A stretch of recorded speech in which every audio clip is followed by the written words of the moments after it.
Religion can be very persuasive because it has a lot of logically valid arguments. But I want to point out that these arguments aren't always sound. In fact, none of them are.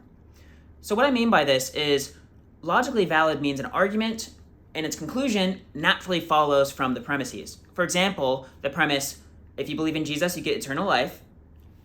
I believe in Jesus, therefore I get eternal life.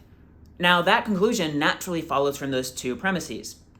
But in order to establish those premises, you have to base those in evidence. And from my observations, there is no evidence. If there were evidence for eternal life and believing in Jesus granting that, then people would present it. They wouldn't just simply say that it exists. They wouldn't simply point to the Bible and say, hey, it says right there. No, they would show me the exact mechanisms by which that occurs, just like any good scientist would.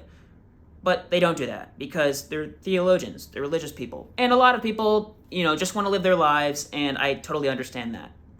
However, I do think if, religious people are really claiming this really big thing to be true, they better be able to support it with evidence and not just appeal to floating, logically valid arguments that are actually unsound.